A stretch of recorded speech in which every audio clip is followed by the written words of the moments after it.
বৰপেটা জিলা ছাত্ৰ মুক্তি সংগ্ৰাম সমিতিৰ উদ্যোগত আমি আজি এক সংবাদমেলৰ আয়োজন কৰিছোঁ। সংবাদমেলৰ উদ্দেশ্য হৈছে যে আপোনালোকে লক্ষ্য কৰিছে যে গোটেই অসমবাসী ৰাইজে লক্ষ্য কৰিছে যে যোৱা কিছুদিন ধৰি অসমত এক সাম্প্ৰদায়িক বিক্ষোভ পৰিকল্পিতভাৱে সৃষ্টি কৰা হৈছে। যোৱা পৰহি আপোনাৰ সোণাপুৰ অঞ্চলত সম্পূৰ্ণ মেধিপট্টা থকা কিছুমান মানুহক তাতে চৰকাৰ বা প্ৰশাসনে পৰিকল্পিতভাৱে তেওঁলোকক হত্যা কৰিছে। আমি গম পাইছোঁ যে সেই অঞ্চলটো আচলতে এটা ট্ৰাইবেল বেল্ট হয়। আমি ছাত্ৰ মুক্তি সংগ্ৰাম সমিতি কেতিয়াও অবৈধ বেদখলকাৰীৰ পক্ষত নহয়। যদিহে সেই মানুহখিনিয়ে আচলতে অবৈধভাৱে তাতে বেদখল কৰি আছে, তেওঁলোকক উচ্ছেদ কৰি এক নিয়ম মাফিক তেওঁলোকক উচ্ছেদ কৰি দিব লাগে। কিন্তু আমি লক্ষ্য কৰিছোঁ যে তাতে চৰকাৰে কোনো জাননী নিদিয়াকৈ বা কিছুমান মানুহৰ যদি মেধিপট্টা নাইও, কিন্তু আমি তথ্যপাতিসমূহ লক্ষ্য কৰিছোঁ, তথ্যপাতিসমূহ আমি একেলগ কৰিছোঁ, তাত বহুত মানুহৰ আচলতে মাটিৰ মেধিপট্টা আছে। আৰু তাতে কেৱল মুছলমান মানুহে যে থাকে এনেকুৱা নহয়, অসমৰ বিভিন্ন জনগোষ্ঠীৰ ভাষাৰ বিভিন্ন ধৰ্মৰ মানুহ তাতে বসবাস কৰি আছে যুগ যুগ ধৰি। কিন্তু সেই অঞ্চলসমূহত মানুহে লিগেলি চৰকাৰক টেক্স দি তেওঁলোকে দলিল কিনি বা আইনী প্ৰক্ৰিয়াৰে লিগেলি তেওঁলোকে মাটি ক্ৰয় কৰি মেধিপট্টা লৈছে, তাতে ঘৰ বনাইছে। কিন্তু চৰকাৰী আৰু কিছুমান ভূমাফিয়াৰ পৰিকল্পিত এক ষড়যন্ত্ৰ কৰি তেওঁলোকে আচলতে অসম পুলিচ আৰু অসম চৰকাৰে তেওঁলোকক হত্যা কৰিছে। যেতিয়া মানুহবিলাকক আচলতে তেওঁলোকৰ লগত আলোচনা কৰি মানুহবিলাকক এটা পুনৰ সংস্থাপন দি সেই অঞ্চলৰ পৰা আচলতে তেওঁলোকক এভিকশ্যন কৰিব লাগিছিলে, কিন্তু সম্পূৰ্ণ প্ৰট'কল তেওঁলোকে ফ'ল' কৰা নাই। তেওঁলোকে হিউমেন ৰাইটছ ভায়লেশ্যন কৰিছে। যেতিয়া এখন ঘৰ ভাঙি দিয়া হয়, আপোনাকে কৈছোঁ, এজন অসমবাসী হিচাপে আপোনাৰ ঘৰটো যেতিয়া চৰকাৰে উচ্ছেদ কৰিব লাগিব, নিশ্চিতভাৱে আপোনাৰ মূৰত কাম নকৰিব বা আপোনাৰ ল'ৰা ছোৱালীলৈ আপুনি ৰাস্তাত অহাৰ এটা পৰিৱেশ হ'ব। তেতিয়া হয়তো আপুনি ৰেজিষ্ট কৰিব, প্ৰতিবাদ কৰিব। তৎক্ষণাত তেওঁলোকে আচলতে প্ৰতিবাদ কৰাৰ লগে লগে তেওঁলোকক গুলীয়াই হত্যা কৰে। আপোনালোকে ছ'চিয়েল মিডিয়াত লক্ষ্য কৰিব যে এটা সৰু বাচ্চা 11 বছৰীয়া এটা ফুলকমলীয়া এটা ছোৱালী, তেওঁক আচলতে গুপ্তাংগত তেওঁলোকে আচলতে শ্বুট কৰিছে বা তেওঁলোকে গুলি কৰিছে।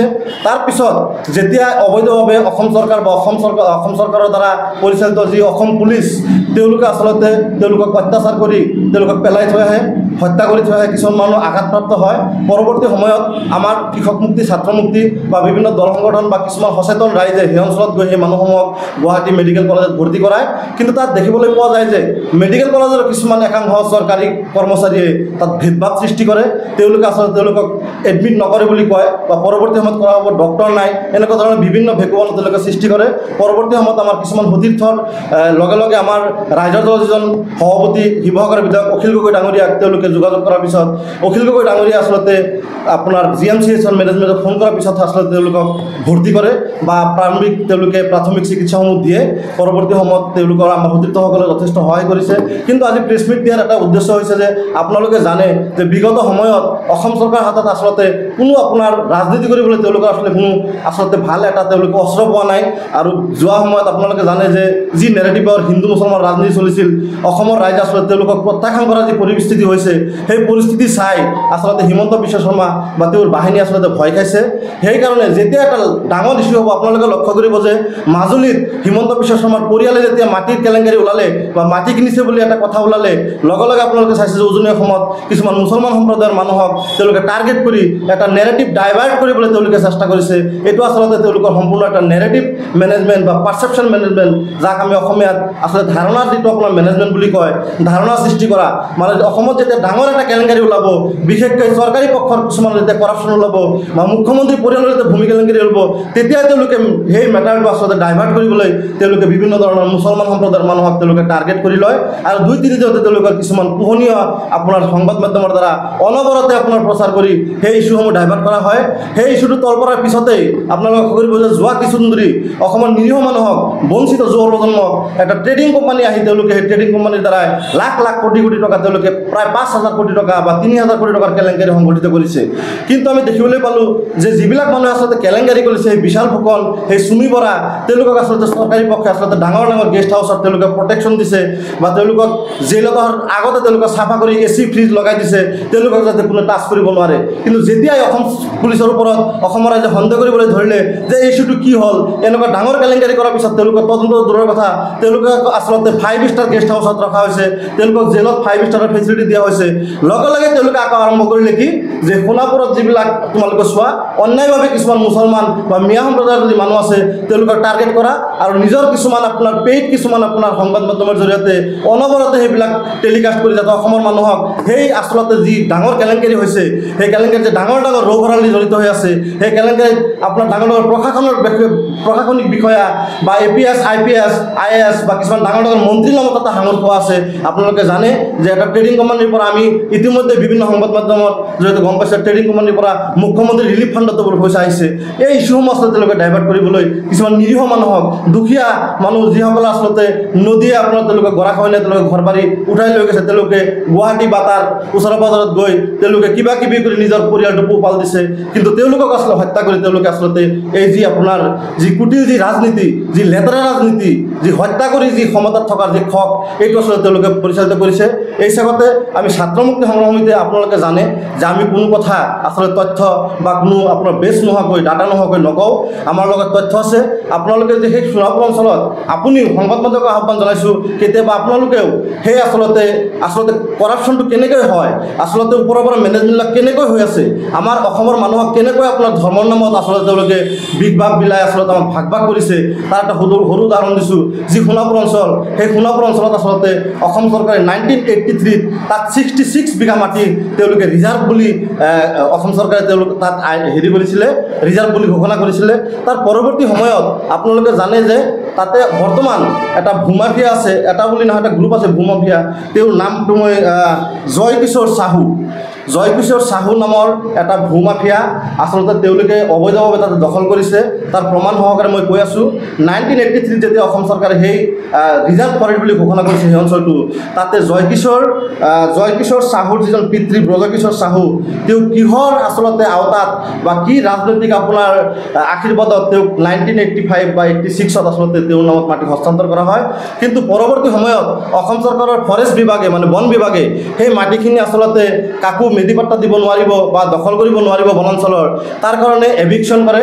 আৰু সোণাপুৰ আপোনাৰ ৰাজহ চক্ৰৰ বিষয়া নিতুল খাটনিয়াৰ বা তেওঁৰ চক্ৰ বিষয়াৰ অফিচত গৈ আচলতে বন বিভাগৰ মানুহে এই কথা কয় যে আচলতে অবৈধভাৱে তেওঁলোকে চাহু বাহিনী দখল কৰি আছে, তেওঁলোকক আচলতে উচ্ছেদ কৰিব লাগে।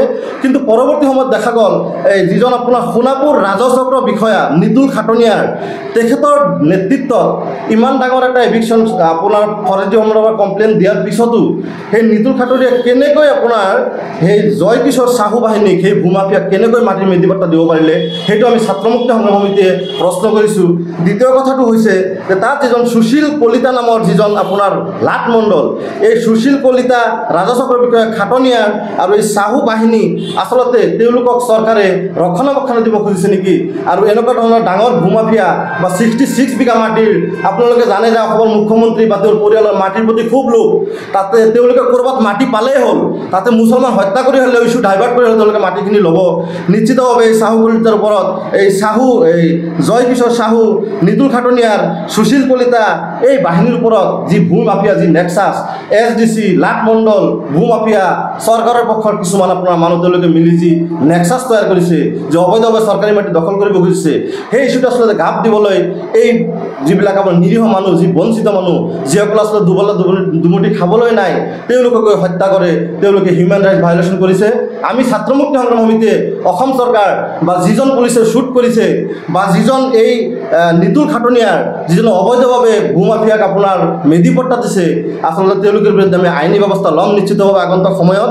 আৰু এটা খুব মানে ডাঙৰ এটা কথা যে সেই অঞ্চলটো ৰিজাৰ্ভ ফৰেষ্ট, তাতে 2019ত মানে 2019 চনত তাতে খাজনা বন্ধ কৰি দিয়া হৈছিল। তাৰ উপৰিও আপোনাৰ 2020 চনত কেনেকৈ তেওঁলোকে খাজনা আদায় দিব পাৰিলে, এইটো এটা বৰ ডাঙৰ প্ৰশ্ন। অসমবাসী ৰাইজক আমি ছাত্ৰ মুক্তি সংগ্ৰাম সমিতিয়ে আমি জনাব বিচাৰিছোঁ যে অসমত এনেকুৱা এটা চৰকাৰ আহিছে, এনেকুৱা কিছুমান ভূমাফিয়াৰ দপদপনি চলিছে, তেওঁলোকে অসমৰ আচলতে মাটি হিন্দু মুছলমান নাই সকলোৰে মাটি গৌক ৰাখি তেওঁলোকে গিলিবলৈ চেষ্টা কৰিছে।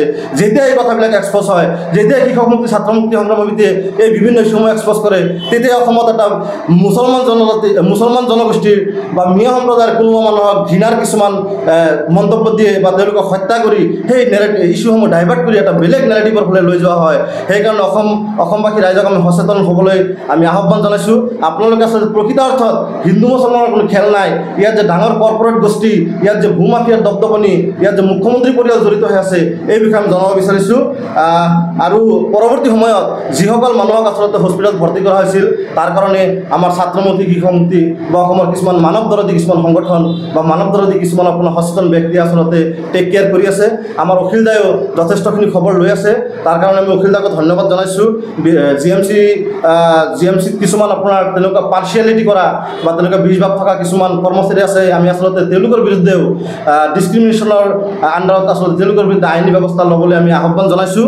এই চেগতে যিসকল মানুহক আচলতে অবৈধভাৱে মেধিপট্টা থকাৰ পিছতো উচ্ছেদ কৰা হৈছে, তেওঁলোকক অনতিপলমে ক্ষতিপূৰণ দিবলৈ আহ্বান জনাইছোঁ। আৰু সমগ্ৰ বিষয়টো আমি নিশ্চিতভাৱে ছাত্ৰমুক্তি সংগ্ৰাম সমিতি বা আমাৰ অঞ্চলৰ বিভিন্ন দল সংগঠন যিসকলে আচলতে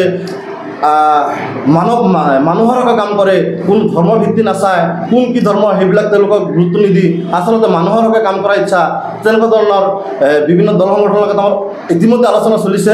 যিজন পুলিচে আচলতে শ্বুট কৰিছে তেওঁ কোনে অৰ্ডাৰ দিছে, কোন SP অৰ্ডাৰ দিছে, আৰু দিছে যে মৌখিক অৰ্ডাৰ দিছে নে লিখিত অৰ্ডাৰ দিছে, সেইটো আমাক লাগে। আৰু মুখ্যমন্ত্ৰীয়েও যদি সেই অবৈধ হত্যা কৰিবলৈ তেওঁলোকে যদি অৰ্ডাৰ দিছে, মুখ্যমন্ত্ৰীটো আইনৰ আওতাত আনি আচলতে এক উচ্চস্তৰীয় এক CBI তদন্ত আমি দাবী কৰিছোঁ।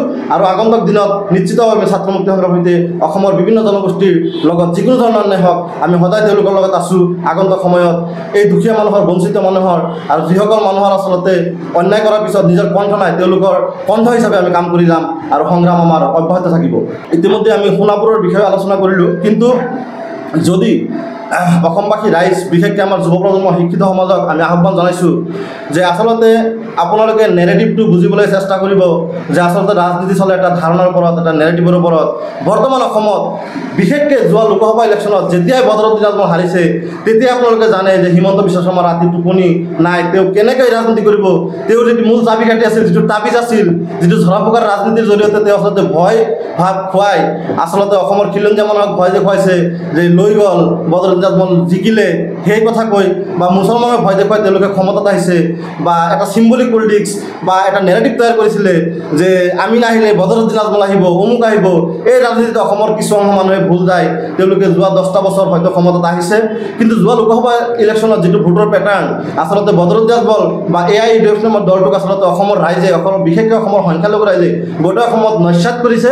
আৰু আচলতে আমাৰ বিশেষকৈ মাইনৰিটি অঞ্চলত এক প্ৰগ্ৰেছিভ এক ধাৰণা আহিছে বা গোটেই অসমত আপোনালোকে জানে যে উজনিৰ পৰা নামনিলৈকে আচলতে BJP বা AUDFে যি এটা ধাৰণা সৃষ্টি কৰিছিল যে হিন্দু মুছলমান, এই নেৰেটিভটো ভাঙি আচলতে প্ৰগতিশীল হিন্দু, প্ৰগতিশীল মুছলমান, প্ৰগতিশীল আহোম, প্ৰগতিশীল মিয়া, বড়ো সকলো জনগোষ্ঠীয়ে আচলতে মিলি যে প্ৰগতিশীল চিন্তাধাৰাৰ যি ৰাজনৈতিক সংগ্ৰাম চলিছে তাক ভেটিবলৈ আচলতে, তাক ভংগ কৰিবলৈ আচলতে তেওঁলোকে এনেকুৱা কিছুমান নেৰেটিভ আমি শুনা পাইছোঁ যে ভিতৰে এনেকুৱা প্লেনিং চলি আছে যে কিছুমান জেগাত চৰকাৰী পক্ষই গৈ অবৈধভাৱে অন্যায়ভাৱে কিছুমান নিৰীহ মানুহক মাৰিব, আৰু তাতে গৈ কিজানি AUDFৰ কিছুমান সেই ধৰ্মীয় ৰাজনীতিক চিন্তাধাৰা যিবিলাক ৰাজনীতি, যিসকল আছে ধৰ্মক লৈ ৰাজনীতি কৰে, যিবিলাক কথা কৈ তেওঁলোকে ৰাজনীতি কৰিব বিচাৰে, আচলতে সেই নেৰেটিভটোক আচলতে পুনৰুজ্জীৱিত কৰিবলৈ যে আমি মানুহবিলাকক হত্যা কৰিম, তোমালোকে তাতে গৈ চিম্পিতি দেখুৱাবা, সহানুভূতি দেখুৱাবা, তাৰপিছতে যাতে আকৌ 2026ৰ আগত অসমৰ এনেকুৱা এটা নেৰেটিভ হয় যে হিন্দু মুছলমান, যাতে সেই নেৰেটিভটো লৈ হিমন্ত বিশ্ব শৰ্মা যাতে তেওঁলোকে ৰাজনৈতিক বৈতৰণি পাৰ কৰিব পাৰে, তাৰে কিজানি এক চিন্তা চৰ্চা তেওঁলোকে কৰি এনেকুৱা ধৰণৰ পৰিস্থিতি চলি আছে। আগন্তুক সময়ত অসমৰ বিভিন্ন জনগোষ্ঠীৰ মানুহক আমি সচেতন হ'বলৈ কৈছোঁ যাতে কোনো অঞ্চলতে চৰকাৰে বা কোনো পক্ষই, কোনো দুষ্ট চক্ৰই যাতে আমাৰ মাজত ভাগ কৰিব নোৱাৰে, তাৰে আহ্বান জনাই আজিৰ এই সংবাদমেল সামৰিছোঁ। ধন্যবাদ। খবৰ মানে এনি লাইভ 24/7 আৰু এনি লাইভ ডিজিটেল। যিকোনো খবৰৰ বাবে যোগাযোগ কৰক 9387734920 আমাৰ এই নম্বৰত।